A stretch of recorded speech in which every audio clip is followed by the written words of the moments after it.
Welcome to the Good Old Days of Radio Show. This is John Tefteller. It's Thursday and time for more monsters. I could sound like a sports announcer or something. Time for more monsters.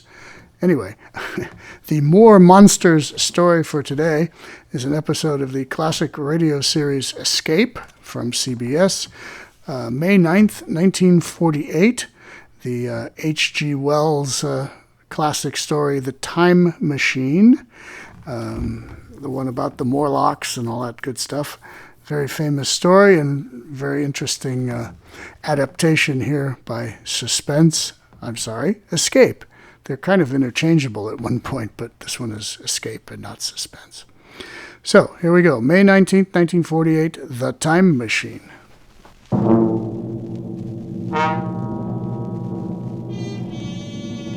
Escape!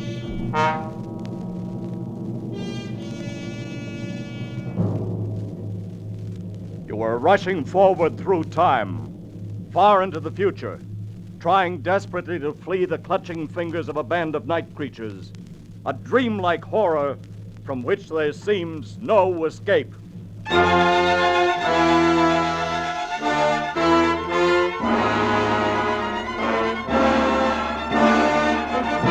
Escape, designed to free you from the four walls of today for a half hour of high adventure.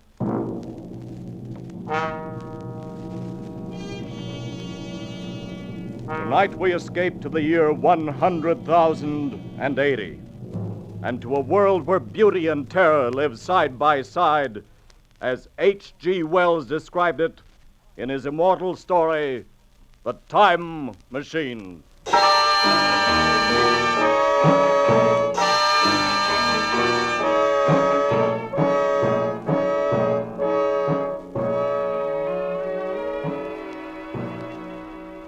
You must be mad, Dudley. A time machine. Yes, my friend. A time machine. This thing? This very thing. Well, this contraption, this whatever it is, made of quartz and brass and ivory, with its levers and dials and its seat in the middle. This is the result of 3 years' hard work? I promise you, Fowler, that on this machine, a man can go wherever he likes in time.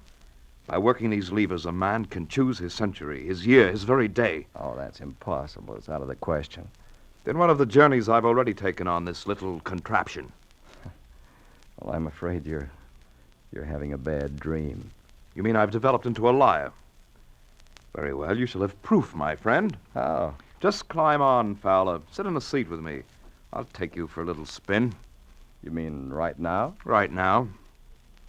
Well, just in case it should work, aren't there any preparations we should make? No, Fowler. You won't need any luggage on this trip, not even a toothbrush. You'll be back in less than a minute. All right. I'm on.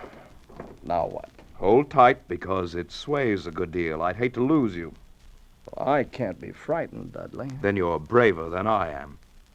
Tell me, what time is it? It's just 12 noon. Before we start, I want to adjust this control a bit. Is everything shipshape? Oh, yes. Tell me, did you notice anything just then? Only a noise, a humming noise, nothing else. And what time is it? You just asked me, old man. That's funny. What? My watch says 11 o'clock. I could have sworn it was noon a moment ago. Must be something wrong with it. There's nothing wrong with the watch. It's only that I touched the lever to test it. And we've gone forward a full day. 23 hours at any rate. Dudley. Have you finished scoffing, Fowler? Yes, I believe I have. Then hold tight. This will be the real article. I'm ready, Dudley. Good man. Well, say goodbye, Fowler. Say goodbye to 1948. We went off with a shattering jar. With the machine swaying under us, the walls of Dr. Dudley's laboratory suddenly fell away, and night was speeding after day like the flapping of a black wing. I saw the sun hopping across the sky, leaping swiftly across it every second, and every second marking a day. I saw the moon spinning through her quarters like a ball, from new to full, all in the twinkling of an eye. Trees grew and blossomed like puffs of smoke and then passed away, and all the while we were going faster. and now our pace was a year a second. So that second by second, the white snow flashed across the world and was followed by the bright, brief spring. And still we went on into the future. How do you feel, Fowler? Sort of weak and very dizzy. Don't let go. Don't fall off. Where are we? How far have we come? We're in 100,000 and 50 and 60 and 70. That's enough! Stop it, Dudley! I can't stand anymore! Stop it!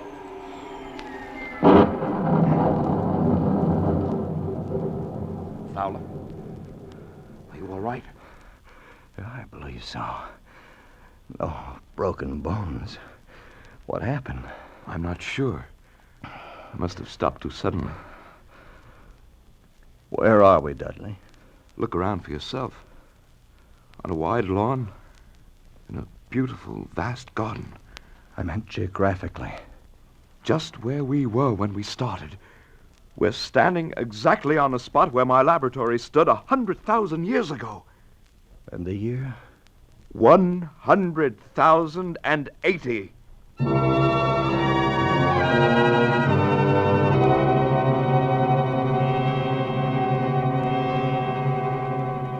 It seemed absolutely incredible. A dream, but a pleasant one. For the garden in which we found ourselves was beautiful and summery and inviting. At some distance we could see a large, imposing building. All was quiet and peaceful, almost too much so. And the sense of strangeness, of incredible strangeness, sent a shiver up my spine. 100,080. Dudley, have you thought what we might find here? What manner of man? What danger? I don't see any men at all. Well, perhaps they don't exist at all anymore. Or if they do, what are they like? How have they developed? There's been a long interval between us, more than 100,000 years. We won't know until we see them. And then it may be too late. Suppose the race has lost its manliness and has become a savage animal. Do you want to go back? Yes, Dudley, I'm frightened. Let's go back. Dudley! From over there in the bushes. It sounded human. Come on. But Dudley, we don't have any weapons. Come on. Oh, it's a child. Look, it seems to be a very small girl. There's been a beast here of some kind. It struggled with her. Look at the marks on her arms. See here, my dear. You'll be all right now. You won't be harmed. Oh, of course, she wouldn't understand English. I don't think it's that. She's motioning us to go with her. I don't believe they have any language at all, Dudley. What about the animal? Did you see it? No, not a glimpse. It was too fast for us. Perhaps we'd better go back, Dudley. The girl seems to be all right now. Leave her like this, without seeing her people and the way they live? You want to go back so soon? Yeah, I've had enough. Well, they haven't, old man. Because they're here. All around us.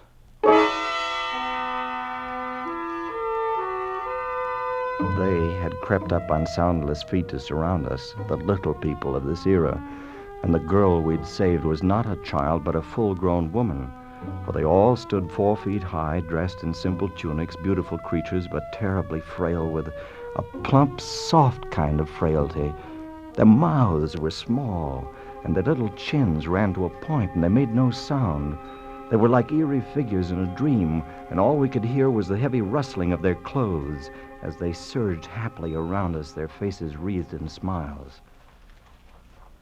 Why, they're not savage at all. They're very loving and gentle little people. Yes, but there's something terribly wrong with them. How do you mean? They seem to have the minds of 5-year-olds. This one over here's been trying to talk to me with gestures. Look at him. He seems to be asking me if I've come from the sun or a thunderstorm.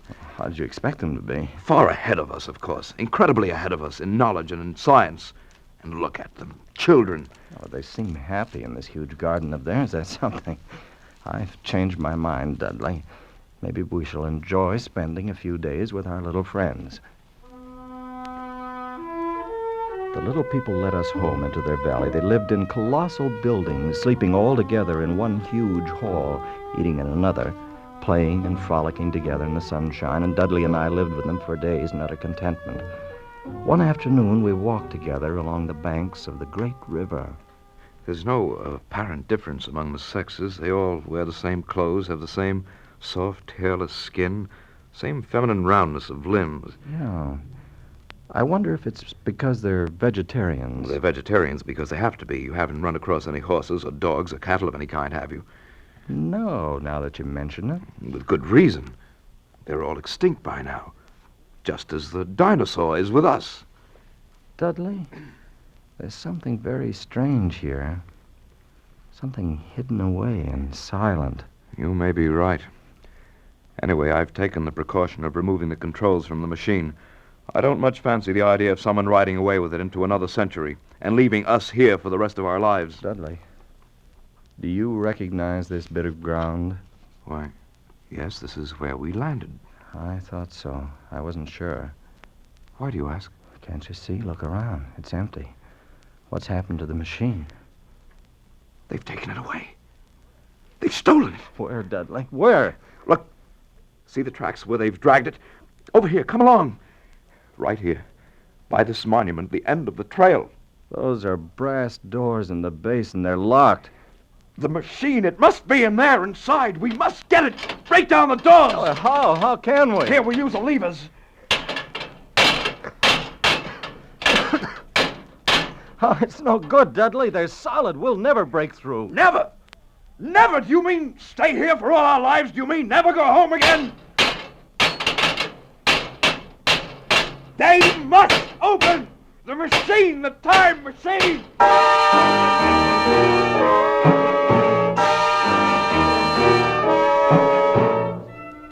The time machine was gone. The brass doors of the monument held. Our retreat was cut off, the thin line by which we could make our way back home, back to our own time and our own people. But there seemed nothing we could do. We had no way of communicating with the little people, of asking what they had done with the machine and why and how to get it back. They merely stood around and watched our vain efforts. There was nothing hostile in their attitude. They were more like simple, wondering children. Only one, the young woman, Weena, whose life we had saved on our first day, had become really friendly. She went with us wherever we walked and brought us presents of garlands of flowers, slept near us at night in the hall, and we in turn had taught her a few words of English. Now, we redoubled our efforts, like men racing against a clock, so that we might speak to her and discover the secret of our immense loss. No, not these, Dudley. No. How can you be so sure that your people didn't steal the machine? Aren't there any thieves among them? Are they all perfect? That's a lot, Dudley. You awaken them. Besides, she doesn't understand. But the thief must be sleeping somewhere in this hall. Weena, they take machine. No, Dudley. No. Who then? Who? We are friends. Yes, yes, friends. We must have machine. Yes, Dudley. Yes. Who took machine? Are there other people? Not yours. Others. What about those doors, Weena? Doors. Open. No. Oh, Weena, machine in there must open. no. No, not open. All right, my dear. Go to sleep. Get some rest. Yes, Dudley. Sleep. You too, Fowler. Try anyway. Yeah, I've tried. It's no good. What's to become of us, Fowler? Are we caught here in this century? Should we spend our lives with the little people and their secret? Try to sleep, Dudley. We'll go back to the monument tomorrow. We'll find a way of breaking in. Dudley, Yes? did you just... There it is again. What? Something on my face, cold and filthy to the touch. On my face and in my hair, cold as death. Dudley! You're right, my boy. There's something in here with us. I smell of the grave. What was it? I don't know. But look at them. The little people are all awake. It's as though they've been stampeded. Let's get out of here. I want some fresh air. We went quickly through the hall and outside, away from the frantic rustling of the little people and into silence. The moon was full just overhead, and it was close to dawning. There was a faint sound speeding close behind us, and we turned, our nerves ragged and our muscles tensed. But it was only Weena coming swiftly to join us. Weena, come closer, my girl. Dudley. Tell us, what do your people fear? What makes them afraid? Afraid. Darkness. And there is something. What do you mean? Darkness. Dark things. Dark places. Night. Why? Why? I don't know. Why should they be afraid of the night, Dudley? Perhaps it's not the night alone. Dark places. That's our cue. Perhaps it's something underground.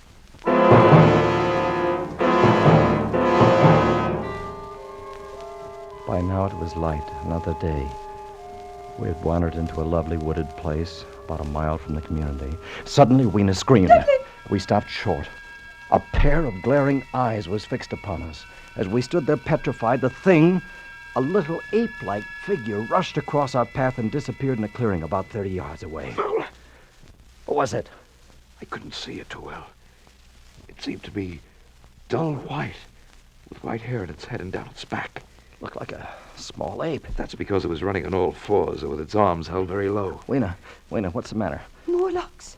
They are Morlocks. Who are the Morlocks? What are they? Weena, tell me. No, go away. Let's go over there and see where it disappeared.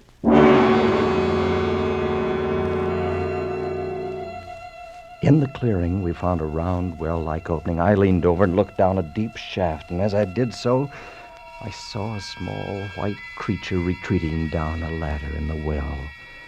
Something like a human spider. Its large, bright eyes watching me as it went swiftly down, and then it disappeared in the shaft. Fowler, did you see it? Like a nape? Yeah, but like a man. So there are two species of men in this world. Hey, Fowler. Yes. The little people above the ground, and this obscene thing, this bleached monster below. Two races of men in this country. That white look. It's common to animals that live in the dark, like huge rats, like worms that are cold to the touch. I know because they've touched me. You can feel air being sucked down into the shaft. Yes. The earth must be tunneled enormously here under our feet. And these monsters live in the tunnels. I think we know now who stole our time machine. Yes, I'm sure of it. Then? Then we'll go down and have a look. No, don't go. Why not, Weena? Morlocks, you never come back. We've got to have our machine, my dear. You wait for us here. No.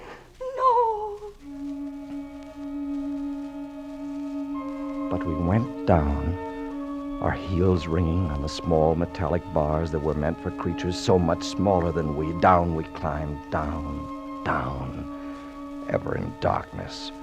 Down, it seemed, into the center of the earth, into the core of the world. How much longer? We won't know till we reach bottom. Could only stop and rest. It can't be much further. I'm so terribly tired. Hang on, old man. You hear that? Like machinery. We're almost there. Oh, thank heaven for that. All right, Fowler. I'm at the bottom. Come along, just a few more steps. Give me your hand, Fowler. Good. We're here. Yeah. In the land of the Morlocks. You have a match? Yeah. Here. There seems to be a large vaulted cavern at the end of the passage. What do you suppose they'll do if they catch us? I've no idea, so we'd better take care not to get caught. Another match. That throbbing noise. It's probably the ventilating system pumping air down. There must be thousands upon thousands of these Morlocks living under the earth. And we haven't seen any yet, except for our friend who came down ahead of us. Why do you suppose they wanted our time machine? I think they wanted us, Dudley, not the machine. And we've come to them. We must. It's our only chance. Fowler, if that noise does come from air pumps, Well, why is it so stuffy here? So oppressive. Dudley, that smell. Blood. Light another match. Dudley, look! Straight ahead, on the white metal table. It's set for a meal. Yes, with a big chunk of bloody meat. And we know that cattle are extinct. What do they feed on, these Morlocks? Don't you know? I guess I do. Another match. All right, Dudley? Dudley? I haven't got any more. We've used our last match. All right, we'll have to go back there then. We know the secret now, anyway. The Morlocks living here underground are the masters of this age. And our friends up above. Fatted cattle, fed by the Morlocks, clothed and supplied and housed until the day when they're cut out from the herd and brought underground as food. This is the future you're looking at. This is what we men of the 20th century shall come to. Dudley, what is it? I felt hands, cold hands. Take one of these levers. Use it as a weapon. Lash out. Against the wall. Fowler, here beside me. Dudley, what do we do? Do! Fight them! Kill! Use your lever man like this! Dudley, they're all around us. This way, Fowler! This way! Back this way! We went back in that evil darkness, fighting every step as we went, back to those projecting bars, kicking and clawing ourselves loose from their pallid, grasping hands and climbing up again toward daylight and freedom, away from their stench and the eagerness of their icy hands. And they didn't follow, for daylight was their enemy and their great fear. And we lived among the lush gardens of the gentle little people like prisoners, like men without reprieve, like men who are dead, though they still walk the earth. For the time machine was locked away behind great brass doors, and we knew we could never force them open. Then, one day, Weena told us of an old building, an ancient, staggering structure that had survived through many ages and was filled with many curious objects. A museum. That's what it must be, a museum, Fowler. Perhaps from some earlier time. Oh, I'm in no mood to go looking at a museum. But don't you see? Specimens are hermetically sealed in museums. Perhaps there are things, weapons, machinery, something we could use. Oh, sure, if we could find some dynamite or gunpowder or something. We could blast those doors. We could get in. Where is this place, Weena? This old building that no one ever goes near? I take you, Fowler. It's not far. A chance, old man. A slim chance, but a chance nonetheless.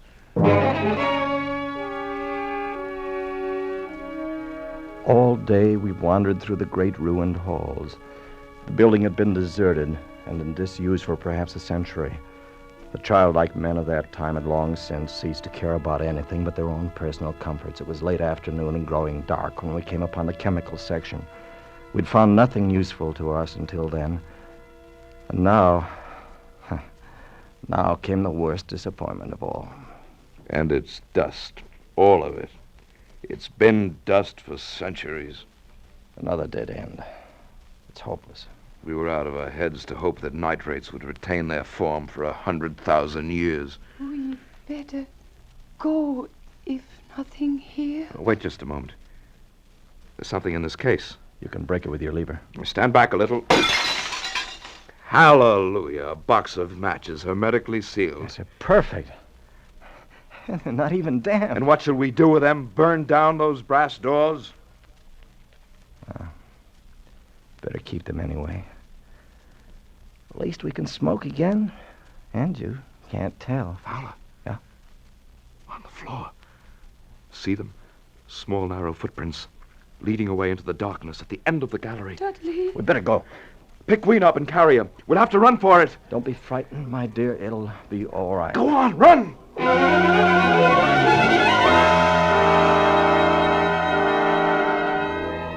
We came out of the gloom of that place into the deeper gloom of dusk. Suddenly, we saw we were trapped. All around us were the Morlocks.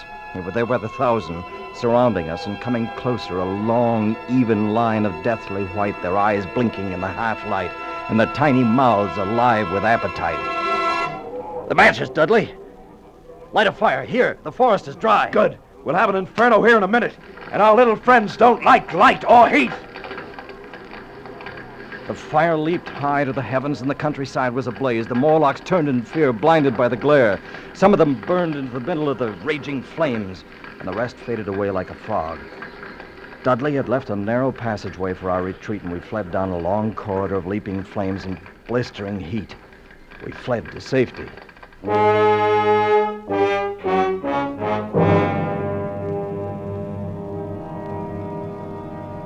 We fled back toward the community of the little people. And as we ran, we passed the huge monument with its great bronze doors that were locked tight on our time machine. And suddenly, in the glare of the distant fires, we saw something that stopped us short. They're open. Fowler, the doors are open. No, not go in, Dudley, no. It's a trap. They're ready for us inside. Ready or not, we're going in. Dudley, it's suicide. It'll take me about 1 minute to screw the levers in again. Then I touch them and we're away. All right. I'll try to give you your 1 minute. Good boy. No, go, not leave me. You, my dear, you hold tight around my neck. You're coming home with us. All right, let's go.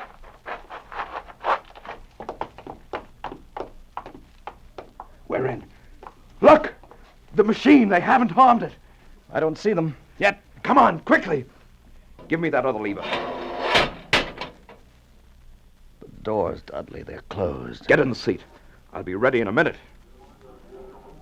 I waited for the hum that would signal our departure, and there in the darkness, the Morlocks were finally upon us. Cold, persistent fingers swarmed over my body, tugging at me, sucking me away from the machine, but I held tight to Weena as a man holds fast to life, and tried to kick them away with my feet. Fowler.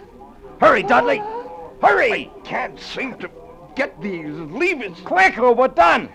Just another turn, and it's... There, Fowler.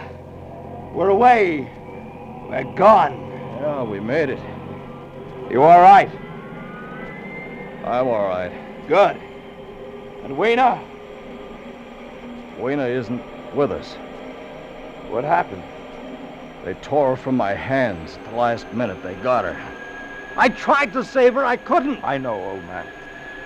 I still got a piece of her tunic here in my fist. A little piece of her tunic, Dudley. But nothing else.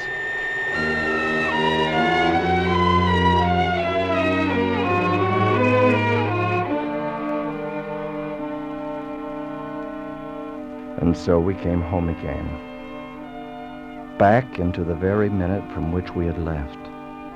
Back into 12 noon, May 9th, 1948.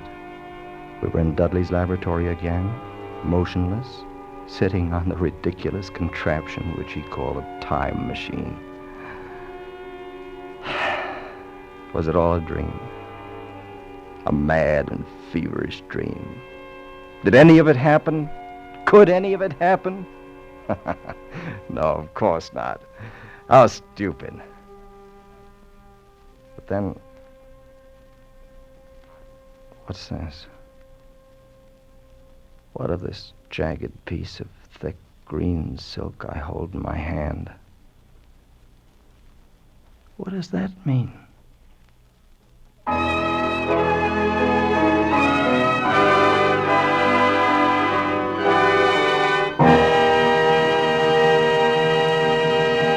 Escape, produced and directed by Norman MacDonald, tonight brought you The Time Machine by H.G. Wells, adapted for radio by Irving Ravitch, with Eric Rolfe as Fowler, Jeff Corey as Dudley, and Kay Brinker as Weena.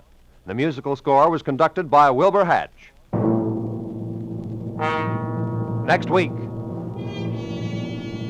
You are wandering in a vast white solitude, torn by the icy blast of Arctic wind, your strength ebbing and frozen death creeping up on you, and behind you a man with a gun from whom there is no escape.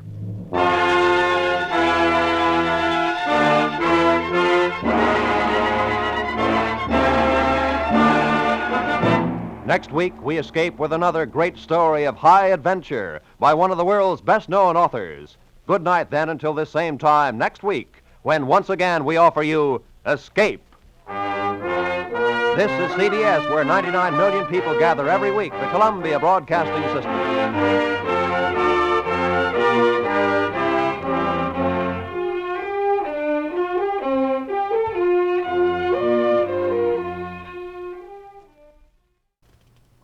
right.